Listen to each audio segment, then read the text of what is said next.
बिहार सरकार के पूर्व कृषि मंत्री रामविचार राय के निधन पर राजनीतिक गलियारों में शोक की लहर। नेता प्रतिपक्ष तेजस्वी यादव ने ट्वीट कर जताया शोक, कहा मंत्री जी के निधन को बड़ी क्षति।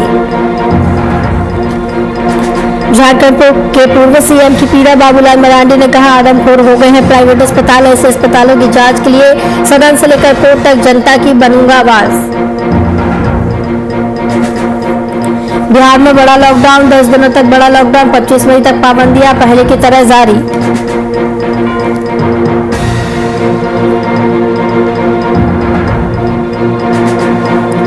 देश भर में कोरोना का कहर लगातार जारी। झारखंड में 4,991 आए नए कोरोना मामले, 100 से ज्यादा संक्रमितों की हुई मौत। नमस्कार, वीआईपी न्यूज में आपका स्वागत है। आपके साथ मैं हूं आस्था श्रीवास्तव। कोरोना संक्रमण को लेकर लगाए गए लॉकडाउन के बीच जिले के साहेबगंज इलाके के माधोपुर से इलाज के दौरान पटना के एक निजी अस्पताल में भर्ती पूर्व मंत्री रामविचार राय के निधन हो गया। मौत के बाद नेता प्रतिपक्ष तेजस्वी यादव ने ट्वीट कर कहा कि कोरोना संक्रमण से पूर्व मंत्री रामविचार राय के निधन से मर्माहत है, पार्टी को इससे बड़ी क्षति हुई है। साथ ही इस घटना के बाद कई राजद नेताओं ने दुख व्यक्त किया। रामविचार राय की मौत कोरोना से हुई, इसके बावजूद डेड बॉडी को कंधे पर लेकर एम्बुलेंस तक पहुंचाया गया। इतना ही नहीं, जब अंतिम संस्कार के लिए घाट पर ले जाया गया उस समय दर्जनों वाहनों की लाइन थी। लंबे सरकारी के तमाम दावों की पोल खोल दी। अब सवाल उठता है कि सरकार के कोविड के निर्देशों का पालन आखिर क्यों नहीं हुआ। तमाम दावे किए जाते हैं, सरकार की तरफ से सख्ती से पालन किए जाते हैं, सख्ती से पालन कराई जाती है, कोरोना गाइडलाइन की सख्त प्रशासन दिखता है, लेकिन तस्वीरों में साफ तौर से नजर आ रहा है कि कोरोना गाइडलाइन का किसी भी तरीके से इस दौरान पालन नहीं कराया गया। वाहनों की लंबी कतार देखी गई है और तस्वीरों में भी आप देख सकते हैं कितनी बड़ी संख्या में यहाँ पर लोग दिख रहे हैं, कोरोना गाइडलाइन का पालन नहीं कर रहे।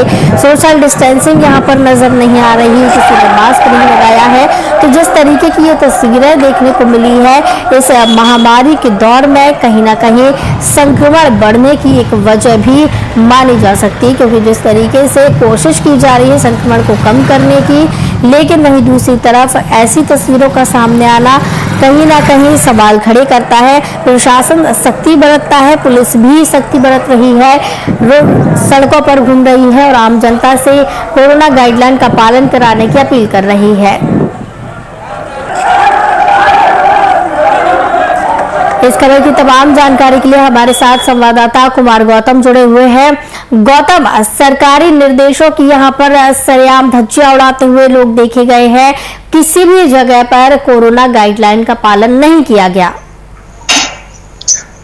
बिल्कुल, और ये गलत बात है, क्योंकि लॉकडाउन है और लॉकडाउन लगाने का मकसद ही होता है कि आप शादी समारोह, श्राद्ध कार्यक्रम या ऐसे किसी भी आयोजन पे आपको पाबंदी होती है। अगर होती भी है तो आपके पास कितने लोग होंगे उसका एक पैमाना होता है। और अब तो देखिए लॉकडाउन का ये दूसरा फेज चल रहा है, तो ऐसे में सरकार ने शादी समारोह में भी महज 20 लोगों की अनुमति दी है।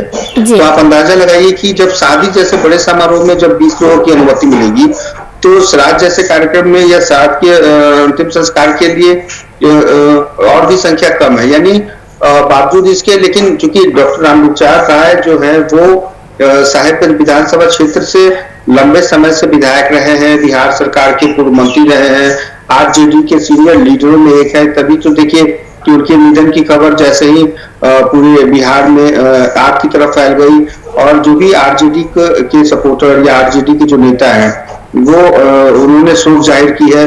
बाकायदा खुद लालू प्रसाद यादव आरजेडी के सुप्रीमो ने ट्वीट करके मर्माहत होने की बात कही है, क्योंकि रामविचार राय का जो कद था वो पार्टी के अंदर बहुत बड़ा कद था। लोग उनकी बात मानते थे, सुनते थे, और लालू प्रसाद यादव के बेहद करीबी माने जाते थे रामविचार राय, और वो बिहार सरकार के पूर्व मंत्री भी रह चुके हैं। लिहाजा ये कह सकते हैं कि चूंकि उनका एक अपना राजनीतिक करियर रहा है, उनका अपना एक मास लेवल पे राजनीति रही है, और जिस विधानसभा क्षेत्र से आते हैं वहां की जनता उनको देखना चाहती थी एक नजर देखना चाहती थी। हालांकि निजी अस्पताल में, राजधानी पटना के निजी अस्पताल में रामचारी राय जी का निधन हुआ, लेकिन इस खबर के बाद जब उनकी पार्थिव शरीर को ले जाया गया तो वहां पे जो है इस तरीके की भीड़ देखने को मिली और लॉकडाउन का सरेआम उल्लंघन देखने को मिला। हालांकि होना ये चाहिए था कि पटना में ही कम लोगों के बीच में उनका अंतिम संस्कार कर दिया जाना चाहिए था, लेकिन क्योंकि ऐसी ऐसी चीजों में जब कोई बड़े नेता की का निधन होता है तो भीड़, अब जो जनता है वो अपनी एक श्रद्धांजलि देने के लिए लोग जुट ही जाते हैं।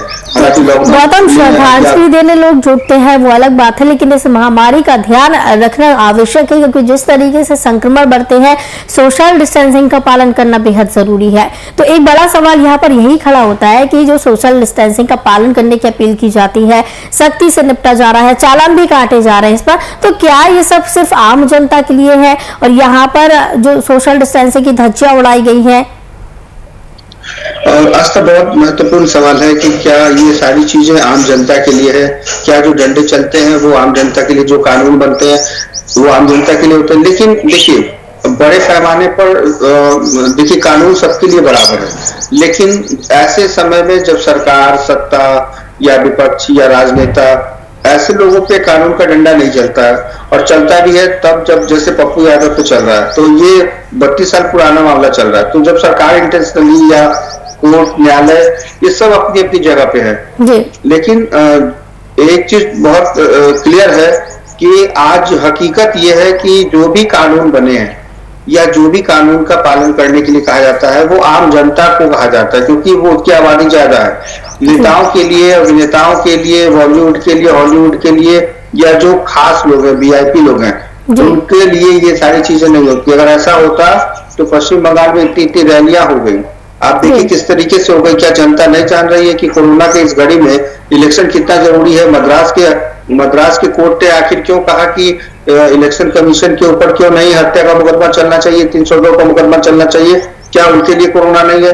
क्या नेताओं के लिए कोरोना नहीं होता है? क्या वो जब रैलियां करते हैं तो क्या उनके लिए कोरोना नहीं होता? जनता ये सारी चीजें जानती है, लेकिन ओवरऑल भुगतना जनता को है। जनता जनार्दन है और जनता ही मालिक है। जनता वोट दे करके ही ऐसे नेताओं को चुन करके भेजती है। तो ये एक ऐसा सर्किल है, एक ऐसा मतलब कह सकते हैं माहौल है कि जहां कानून सबके लिए है। ऐसा नहीं है, संविधान सबके लिए है, कानून सबके लिए है, लेकिन उस कानून को पालन करने का हक ज्यादा या कम नहीं होता, वो बराबर होता है। लेकिन ऐसे लोगों को ना तो अभी जैसे अगर सरकार चाहती तो इन पे लॉकडाउन का कानून का उल्लंघन करके लोगों को आइडेंटिफाई करके उसके ऊपर कोविड-19 एक्ट के तहत धारा लगा सकती थी, लेकिन सिर्फ चूंकि अब देखिए एक तो श्रद्धांजलि की घड़ी है, निधन की खबर है, तो ऐसे में लोगों का भीड़ जुटना ये स्वाभाविक है, हो जाता है। लेकिन लॉकडाउन के समय ऐसी तस्वीरें ही संक्रमण के दायरे को बढ़ा सकती है और संक्रमण का दायरा ऐसे ही बढ़ता है। बिल्कुल गौतम, जिस तरीके से कोशिशें की जा रही है, सरकार भी कोशिश कर रही है कि ये संक्रमण जो बढ़ रहा है बिहार में इसको कम किया जाए, लेकिन वहां पर जब ऐसी तस्वीरें सामने आती है, कोरोना की धज्जियां उड़ाई जा रही है, नियमों की साफ तौर से देखा जा रहा है कि सोशल डिस्टेंसिंग यहाँ नहीं बरती जा रही है, तो कहीं जब बिहार सरकार पप्पू यादव पर सवाल खड़े कर सकती है कि कोरोना का गाइडलाइन का उल्लंघन उन्होंने किया है, तो यहाँ पर भी सवाल खड़े कर सकती है। बिल्कुल कर सकती है। देखिए कई ऐसे नेता हैं जो सरकार में शामिल है, जैसे भारतीय जनता पार्टी, जेडीयू, वीआईपी, हिंदुस्तान आवामी मोर्चा, कहाँ पालन करती है ये सरकारें? जब निकलती है या काम करती है तो उसमें पालन कहाँ करती है सरकार? लेकिन चूंकि सरकार के जो इनको जो पालन करता है, इनकी जो प्रशासन के लोग हैं, ये कभी नहीं कहते कि इनको पालन कराएंगे, लेकिन इंटेंशनली या पप्पू यादव जैसे जो लोग हैं, अगर उनके ऊपर कार्रवाई करनी हो तो फिर 32 साल क्या होगा? आप 50 साल पुराना केस निकाल के देखिएगा, और ऐसे कोई नेता नहीं बचे आज तक। ऐसा कोई नेता नहीं है इस सदन में, चाहे वो लोकसभा में हो चाहे विधानसभा में हो, जिसने कानून का उल्लंघन ना किया हो। लेकिन कानून के उल्लंघन करने पर सबके दायरे हैं। इलेक्शन में देखिए कि जो आचार संहिता का उल्लंघन मैक्सिमम लोग करते हैं, लेकिन बाद में कुछ नहीं होता। तो कहने का मतलब है कि ऐसे लोगों, ऐसे नेताओं के प्रति कानून का जो नजरिया होता है तो थोड़ा सा सॉफ्ट होता है। यही यही जनता कहना चाहती है कि कानून का नजरिया सॉफ्ट होता है, कानून आम आदमी के लिए बनता है, चाहे वो लॉकडाउन का कानून हो, चाहे किसी भी तरह का कानून हो, लेकिन कानून सबके लिए एक समान होना चाहिए। ये जनता हमेशा से मांग करती है, लेकिन जब लॉकडाउन की इस घड़ी में पब्लिक को भी सोचना चाहिए कि इस तरीके का लॉकडाउन का उल्लंघन न करें, लेकिन ऐसा हो नहीं पाता है। कहीं ना कहीं इस तरीके की तस्वीर सामने आती है, जिसको अच्छा, जब ऐसी चीजें सामने आ रही थी तो प्रशासन को भी रोकना चाहिए था, बताना चाहिए था, लेकिन अब ये 32 साल बाद बताएंगे, 32 साल बाद बताएंगे, जैसे आज पप्पू यादव को बता रहा है ना, वैसे ही 32 साल के बाद 30 साल के बाद बताएंगे कि आपने कानून का उल्लंघन किया था, आपके ऊपर ये कार्रवाई हुई थी, आपने ऐसा कहा था।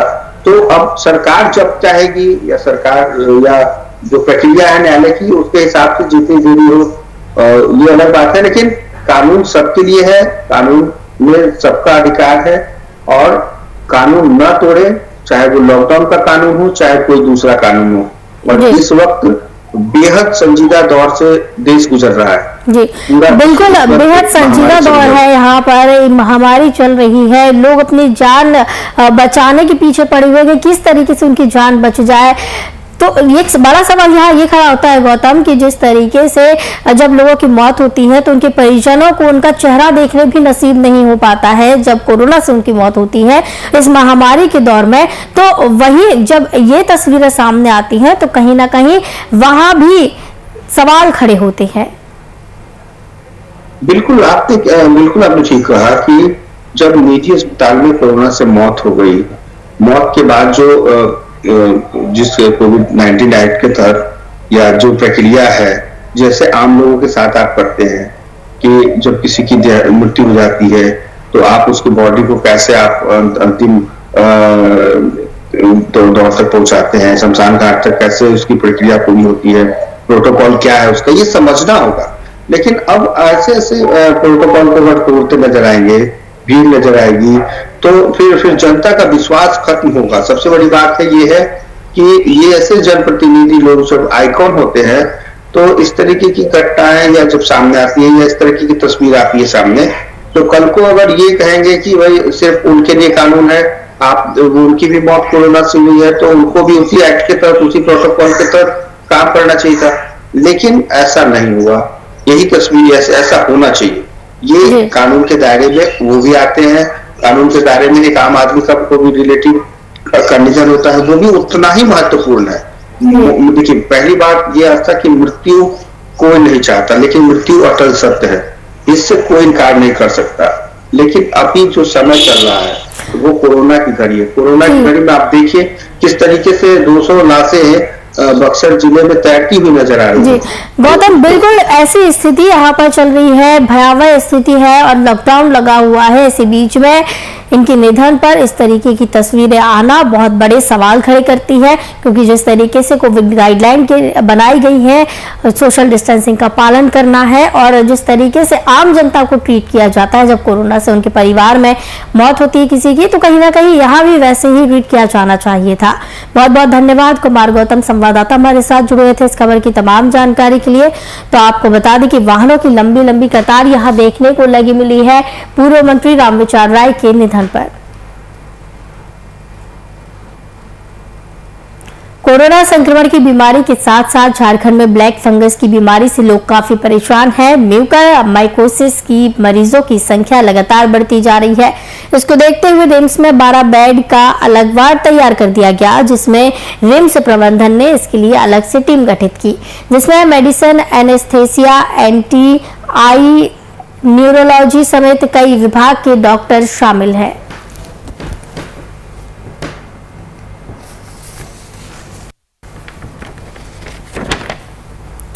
तो जिस तरीके से ब्लैक फंगस की बीमारी से लोग जूझ रहे हैं, म्यूकरमाइकोसिस की मरीजों की संख्या लगातार बढ़ती जा रही है। 12 बेड का अलग वार्ड तैयार कर दिया गया है रिम्स में, और इसको देखते हुए अब प्रशासन भी सतर्क नजर आ रहा है। रिम्स प्रबंधन ने इसके लिए एक अलग टीम गठित की है। इसमें मेडिसिन, एनेस्थेसिया, एनटीआई, न्यूरोलॉजी समेत कई विभाग के डॉक्टर शामिल हैं और अस्पताल प्रबंधन की तरफ से पूरी कोशिश की जा रही है कि इस बीमारी को कंट्रोल किया जाए, किसी भी तरीके से काबू किया जाए।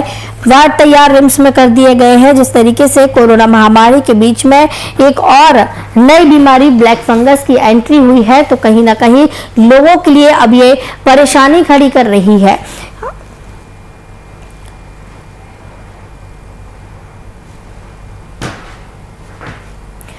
इस खबर की तमाम जानकारी के लिए हमारे साथ बिहार झारखंड संपादक कुंदन कृतज्ञ जी जुड़े हुए हैं। कुंदन जी, महामारी के दौर में एक और नई बीमारी आ गई है, ब्लैक फंगस। इस दौरान मरीजों की परेशानी बढ़ी है, सरकार की परेशानी बनी है, डबल परेशानी यहां पर बढ़ती हुई नजर आ रही है। बिल्कुल एक बहुत पुरानी कहावत है, करेला नीम चढ़ा। एक तो हम कोरोना वायरस के संक्रमण से जूझ रहे थे, वहां यह अब म्यूकरमाइकोसिस ब्लैक फंगस से भी अब जूझने की नौबत आ गई है। आपको इस बीमारी के बारे में बता दें कि सबसे पहले इस बीमारी की जानकारी 1885 मसलन आज से लगभग 100 कह सकते हैं 36 साल पहले डॉक्टर पेल्टॉफ जर्मनी से थे, पैथोलॉजिस्ट थे, उन्होंने इस बीमारी के बारे में बताया था। और म्यूकरमाइकोसिस है, यह उन लोगों को परेशान करता है, तंग करता है या उनको यह बीमारी लगती है जिनका किसी वजह से इम्यून सिस्टम कमजोर हुआ होता है। खास करके यह इम्यून सिस्टम की कमजोरी एड्स के मरीजों में देखने को मिलती थी और अब यह देखने को मिल रही है उन मरीजों में जो कोरोना संक्रमण के दौरान स्टेरॉइड्स का अधिक सेवन किए थे और अब संक्रमण के दौर से गुजर रहे हैं या ठीक हो चुके हैं। उन मरीजों के साथ ये समस्याएं आ रही हैं और खास करके झारखंड में जब से इस बीमारी ने दस्तक दी है, राज्य सरकार, जिला प्रशासन, स्वास्थ्य विभाग, तमाम अस्पताल, उन्होंने अब इस ब्लैक फंगस के प्रबंधन की व्यवस्था शुरू कर दी है। तो जाहिर सी बात है अब इस बीमारी से लड़ने के भी इंतजाम शुरू कर दिए गए। आसान जिस तरीके से 1885 की आपने बात की है कि तब इसका पहली बार ये सामने आई थी, तो सिम्टम्स की अगर बात की जाए और बाकी चीजों की अगर बात की जाए तो क्या ये बीमारी पहले के जैसी है या फिर और ज्यादा बड़ा रूप लेकर अब आई है? देखिए, बीमारी का स्वरूप वही है आस्था। अगर इसके सिम्टम्स की बात करें तो नाक से ब्राउन भूरे रंग का तरल पदार्थ आना, जुकाम में जिस तरीके से तरल पदार्थ कलरलेस होते हैं, रंगहीन होते हैं, यह भूरे रंग का तरल पदार्थ नाक से आना शुरू होता है जुकाम की तरह। सूजन आ जाती है, चेहरे पर लाली आ जाती है, आंखों में स्वेलिंग हो जाती है, आंखें लाल हो जाती हैं और उसके बाद धीरे धीरे यह असर फैलता जाता है। नाकों की हड्डियों में दर्द होना शुरू होता है, चेहरे की हड्डियों में दर्द होना शुरू होता है और शुरुआती लक्षणों की बात करें तो शुरुआती लक्षण में सबसे पहले नाक के जरिए भूरे रंग का वो जो तरल पदार्थ आता है वहां से शुरुआत होती है और अगर आप शुरुआती अवस्था में डॉक्टर के साथ परामर्श नहीं करते हैं, इलाज आपका शुरू नहीं होता है, तो इस बीमारी की सबसे खास बात है आस्था कि मॉर्टेलिटी रेट, मृत्यु दर इस बीमारी की 60 से 75% तक है। तो यह एक बहुत बड़ी परेशानी का सबब बनता जा रहा है आस्था। अस्पताल प्रशासन की तरफ से अगर देखा जाए तो ये ऐसे जो मरीज है जिन्हें ब्लैक फंगस है, कोरोना वायरस से जो लड़ रहे हैं या फिर कोरोना वायरस उन्हें हो चुका है, तो कैसे उन्हें ट्रीट किया जा रहा है, कैसे उन्हें इलाज दिया जा रहा है? देखिए आस्था, सबसे अहम बात आपको बता दें कि ब्लैक फंगस के बारे में जैसे ही संक्रमण की सूचना मिली है, रिम्स ने इस बीमारी से बचाव के लिए पहल करना शुरू किया है और रिम्स में इस बीमारी के लिए, इस बीमारी से बचने के लिए या इस बीमारी के इलाज के लिए कुछ विभागों के डॉक्टरों की टीम बनाई है, जिसमें मेडिसिन है, एनेस्थेटिक डॉक्टर्स हैं, ईएनटी स्पेशलिस्ट हैं, आई स्पेशलिस्ट हैं, न्यूरोलॉजिकल डॉक्टर्स हैं, डेंटल हैं और रेडियोलॉजी के डॉक्टर्स हैं। इन तमाम विभागों के डॉक्टरों की एक टीम बनाई गई है और उस टीम के जरिए इस तरीके के जो संक्रमित मरीज आते हैं या जिसमें यह लक्षण देखे जाएंगे, उनका इलाज सुनिश्चित किया जाएगा। साथ ही तमाम अस्पतालों में, जो बड़े अस्पताल हैं, वहां 5 बेड इस बीमारी से संक्रमित मरीजों के लिए बिल्कुल अलग कर दिए गए हैं, ताकि म्यूकरमाइकोसिस से जो मरीज संक्रमित होकर आ रहे हैं उनका इलाज उन बेड्स पर सुनिश्चित किया जाएगा। रिम्स में एक अलग टीम बना दी गई है, उसका प्रोटोकॉल निर्धारित कर दिया गया है, दवाइयों के बारे में प्रोटोकॉल निर्धारित कर दिए गए हैं और खास करके अब जो इसके बारे में कोरोना संक्रमित मरीजों के इलाज जिन डॉक्टरों के द्वारा किया जा रहा है, अब उन्हें इस संबंध में अवेयर किया जा रहा है कि कोरोना संक्रमित मरीजों के इलाज के दौरान स्टेरॉइड्स को कम से कम इस्तेमाल करना है। जो रेमडेसिविर की दवाइयां या डेक्सोना सीरीज की दवाइयां, इन दवाइयों का इस्तेमाल हो रहा था, इन दवाइयों का कम से कम इस्तेमाल करने की बात कही जा रही है। और खास करके यह बीमारी उन लोगों में देखने को मिल रही है जो पहले से डायबिटीज, मधुमेह के रोगी रहे हैं, एड्स के मरीज रहे हैं या उनका ओपन हार्ट सर्जरी हुई हो, ऐसे मरीजों में इस बीमारी को देखा जा रहा है। और कल 2 मरीजों की मौत झारखंड में इस बीमारी की वजह से ऑलरेडी हो चुकी है। एक तरीके से ये भी कहा जा सकता है कि जिस तरीके से रिम्स प्रबंधन इसकी तैयारी कर रहा है, पूरी तरीके से सतर्कता बरत रहा है ताकि ऐसे केस सामने जो आ रहे हों अच्छी तरीके से ट्रीट किया जा सके और इससे मौत के आंकड़े कम रहें। बिल्कुल। अब कोरोना संक्रमण के साथ साथ इस बीमारी से लड़ने के भी उपाय, इस बीमारी से लड़ने के तमाम इंतजाम और खास करके लोगों में को अवेयर करने का सिलसिला शुरू हो चुका है, क्योंकि शुरुआती कुछ दिनों में जिस तरीके से कोरोना संक्रमण के बारे में मरीजों को पता नहीं लग पाता था, संदिग्धों को पता नहीं लग पाता था, इस बीमारी से संक्रमित होने के बाद मरीजों को जानकारी नहीं मिल पाती थी कि उन्हें म्यूकरमाइकोसिस हो चुका है और वो ब्लैक फंगस के शिकार हो चुके हैं। इन परिस्थितियों में कहें तो ब्लैक फंगस के शिकार मरीजों की जान बचाने के लिए कभी कभी आंख निकालने की भी जरूरत आ जा रही है। और रांची में हाल ही में एक ईएनटी स्पेशलिस्ट डॉक्टर ने एक मरीज की जान बचाने के लिए उसका आंख निकाला है और आंख निकालने के बाद उस मरीज की जान बचाई जा सकी है। एक ऑपरेशन किए गए हैं जिस ऑपरेशन में बिना आंख निकाले ही मरीज की जान बचाई गई है। तो अब मरीज किस अवस्था में अपने डॉक्टर्स के पास पहुंचता है, डॉक्टरी सलाह लेता है, ये तमाम चीजें उस पर निर्भर करती हैं और जितनी जल्दी वह डॉक्टर से संपर्क करता है, शायद उस मरीज को बचा पाना, उसकी जिंदगी को सुरक्षित कर पाना उतना आसान हो जाता है। कुंदन जी, जिस तरीके से रिम्स प्रबंधन ने पहल की है, एक वार्ड बना दिया गया, डॉक्टरों की टीम बना दी गई, अगर झारखंड स्तर पर देखा जाए, पूरे जिलों में अगर देखा जाए तो स्वास्थ्य विभाग इसको लेकर क्या कुछ पहल कर रहा है? देखिए, अभी इस बीमारी की जब से आप कह सकते हैं दस्तक सुनाई दी है, इस बीमारी के बारे में जानना शुरू हुआ है। आज से 5 दिन पहले सबसे पहले रामगढ़ में पहला मरीज ब्लैक फंगस का दिखाया था और वहां से राज्य सरकार और जिला प्रशासन, स्वास्थ्य महकमा, तमाम लोगों को ब्लैक फंगस बीमारी के बारे में मालूम हुआ था और झारखंड में ब्लैक फंगस ने दस्तक दे दी थी और तब से लेकर अब तक लगातार स्वास्थ्य विभाग इस बारे में प्रबंधन में जुटा है कि किस तरीके से इस बीमारी से जो ग्रसित मरीज उन तक पहुंचेंगे, उनका इलाज कैसे किया जा सकेगा। और इन परिस्थितियों में कह सकते हैं तो रिम्स ने जिस तरीके से मेडिसिन, एनेस्थेसिया, ईएनटी, आई, रेडियोलॉजी, न्यूरोलॉजी और डेंटल, इन तमाम विभागों के डॉक्टरों की एक टीम बनाई है, एक प्रोटोकॉल निर्धारित करने की कोशिश की जा रही है, बेड्स को, वार्ड्स को अलग सेपरेट कर दिया गया है और खास करके डॉक्टरों को इस बारे में अवेयर किया जा रहा है कि कोरोना संक्रमण के मरीजों का इलाज के दौरान कम से कम स्टेरॉइड्स का इस्तेमाल किया जा सके, ताकि पोस्ट कोविड रिकवरी के दौरान उन्हें इन बीमारियों का खतरा ना हो सके।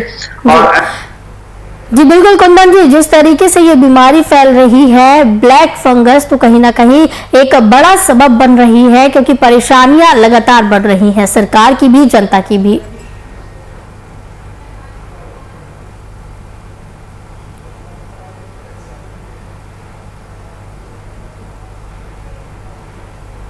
खबरों का सिलसिला लगातार जारी रहेगा। मुझे दीजिए इजाजत, नमस्कार।